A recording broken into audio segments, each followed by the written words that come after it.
Hello and welcome back. রাঁচির একটা নতুন ব্লগে আপনাদের সবাইকে আবার স্বাগত জানাই। রাঁচির আগের পর্বে দেখেছিলেন রাঁচি থেকে নেতারহাট পৌঁছানোর সেই গল্প, মহেন্দ্র সিং ধোনির ফার্ম হাউস আর পাইন ফরেস্টের মধ্যে দিয়ে সানসেট দেখতে যাওয়ার সেই অনুভূতি। আর এই পর্বে থাকছে নেতারহাটের কয়েকটা সুন্দর সুন্দর জায়গা, নেতারহাট থেকে বেতলা পৌঁছানোর গল্প আর সঙ্গে বেতলা জঙ্গল সাফারি।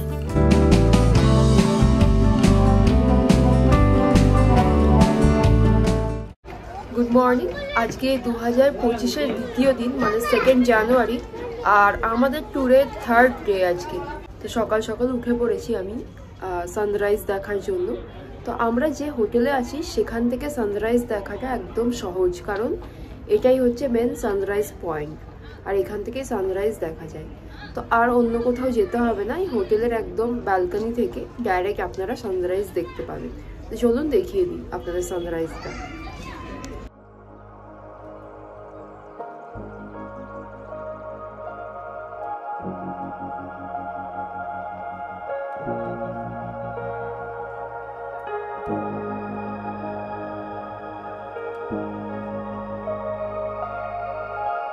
হোটেলের ব্যালকনি থেকে এত সুন্দর সূর্যোদয় দেখতে পাবো ভাবতে পারিনি।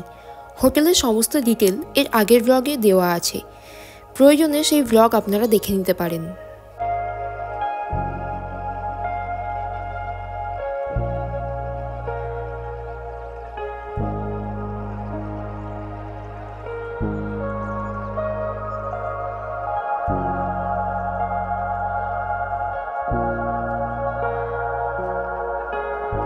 যেহেতু এই হোটেলটা সানরাইজ পয়েন্ট, তাই বাইরে থেকে প্রচুর লোক এখানে ভিড় জমিয়েছে।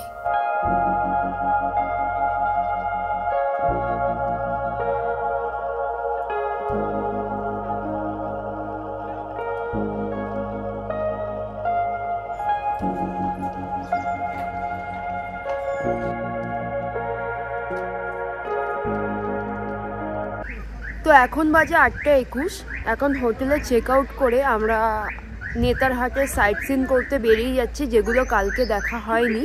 তারপর সেখান থেকে চলে যাব লোধ ফলস, সেটা দেখে আমরা চলে যাব বেতলা ফরেস্টে। আমাদের হোটেলের ভেতরেই এই ধরনের হাতের কাজ করা বিভিন্ন জিনিস বিক্রি হচ্ছিল। তো এখন চলে এলাম কোয়েল ভিউ পয়েন্টে, আর যাচ্ছি হচ্ছে পাইন ফরেস্টের ভিতর দিয়ে। কোনো অংশেই কিন্তু দার্জিলিংয়ের থেকে কম নয়।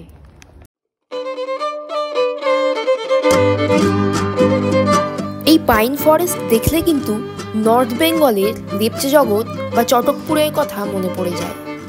অপূর্ব সুন্দর আর নিস্তব্ধ এই জায়গা। নিচে দিয়ে বয়ে গেছে কোয়েল নদী। এখন গাছপালা বেড়ে যাওয়ার জন্য নদীটা স্পষ্টভাবে দেখা যায় না। আচ্ছা, 3 ব্রেড অমলেট, 3 ब्रेड ऑमलेट और 2 मैगी दीजिए। हाँ।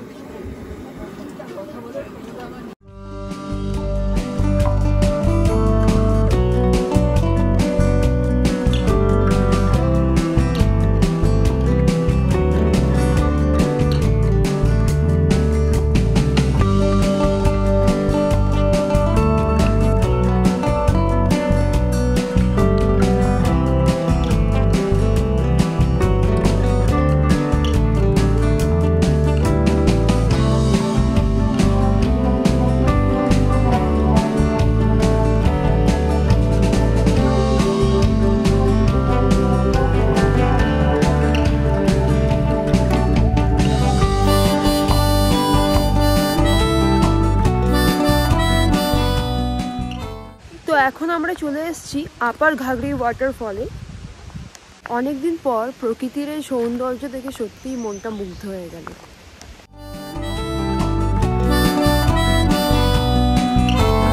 আপার ঘাগরি দেখে রওনা দিলাম পরবর্তী জায়গার উদ্দেশ্যে। চারিদিকে যে এই গাছগুলো দেখতে পাচ্ছেন, এগুলো প্রত্যেকটাই কিন্তু নাশপাতি গাছ।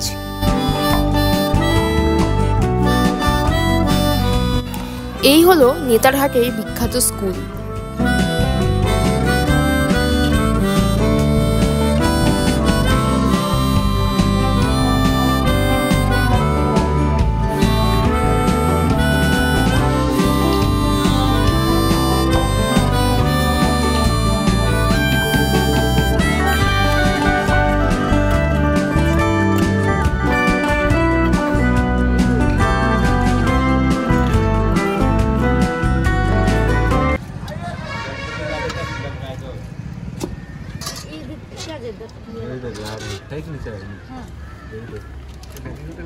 थोड़ा ये स्पीच डाल दीजिए।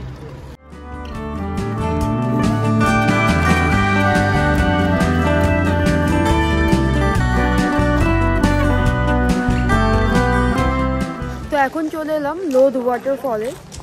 এখানে পার্কিংয়ের জায়গাটা প্রচণ্ড কনজাস্টেড, মানে গাড়ি পার্ক করার জায়গা পর্যন্ত নেই। তো অনেকটা দূরেই আমাদের গাড়ি রেখে আসতে হলো। তো এখন যাওয়া যাক।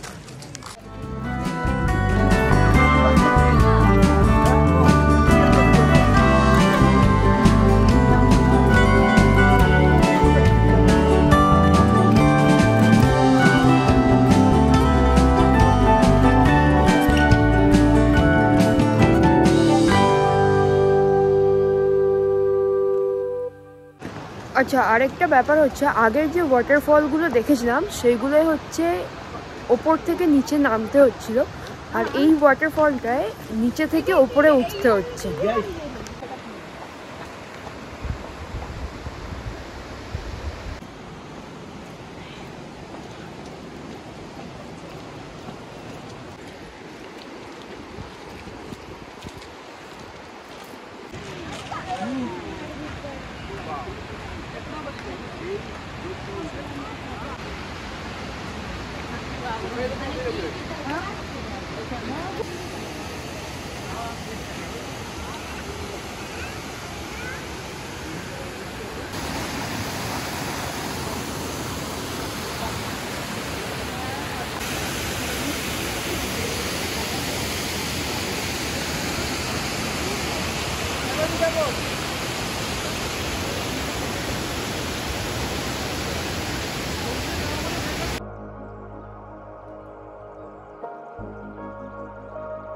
লোধফল দেখে এবার চলে যাচ্ছে বেতলা ফরেস্টের দিকে।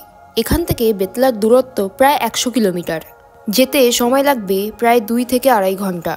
প্রায় কয়েক কিলোমিটার ছাড়া ছাড়াই রয়েছে এরকম ওয়াটার ক্রসিং। এছাড়াও রয়েছে বন্যপ্রাণী দেখার সুযোগ। চারিদিকে গাছপালা আর সবুজের জঙ্গল দেখতে দেখতে আমরা প্রায় এসেই পৌঁছেছি আমাদের হোটেলের কাছে।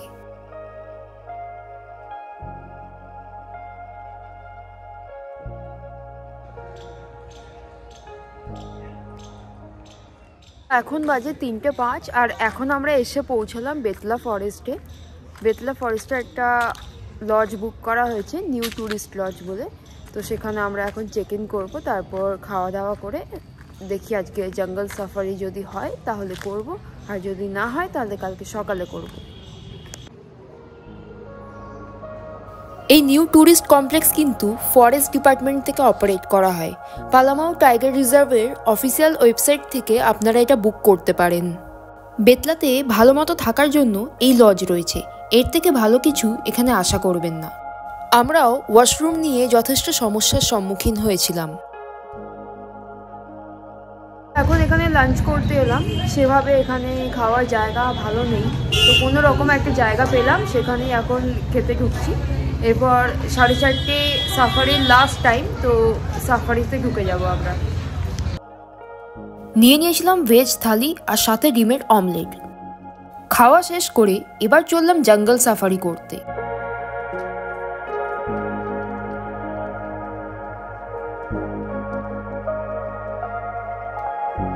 জঙ্গল সাফারি করতে গাইড সমেত এই জিপের ভাড়া পড়েছিল 1700 টাকা।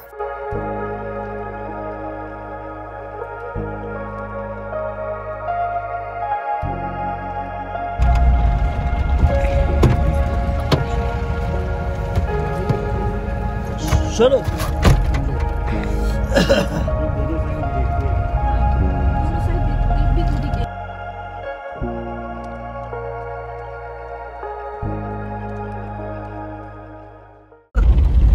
Betla national park Palamu tiger reserve के अंदर हम लोग इन कर गए हैं। ये ओपन सफारी है, ओपन जंगल है, नेचुरल जंगल है और नेचुरल जानवर भी है।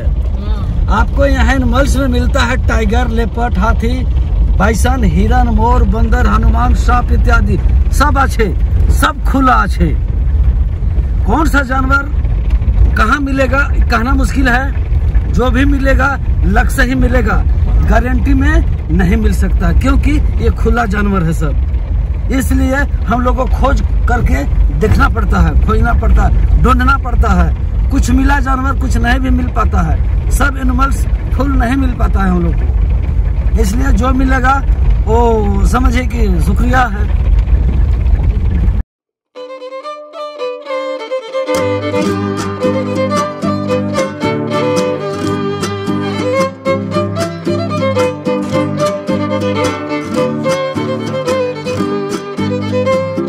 চারিদিকে এরকম অসংখ্য হরিণ খেলে বেড়াচ্ছে।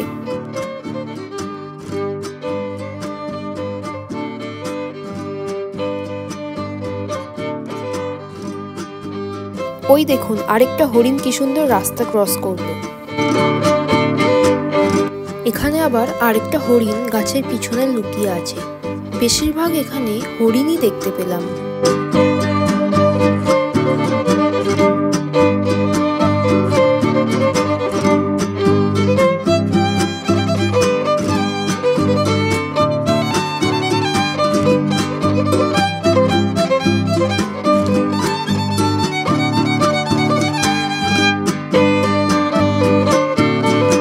এই যে গাছগুলো দেখছেন এগুলো হচ্ছে সেগুন গাছ, এগুলো থেকেই ফার্নিচার তৈরি হয়।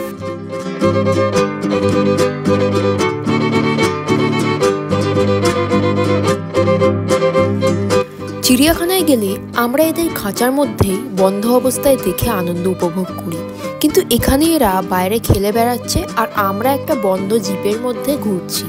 কি অদ্ভুত, তাই না? বাঘ দেখবো করে বাঘ, হাতি কোনোটারই কিন্তু দেখা পেলাম না। খানিকটা হতাশও হলাম, কি আর করব।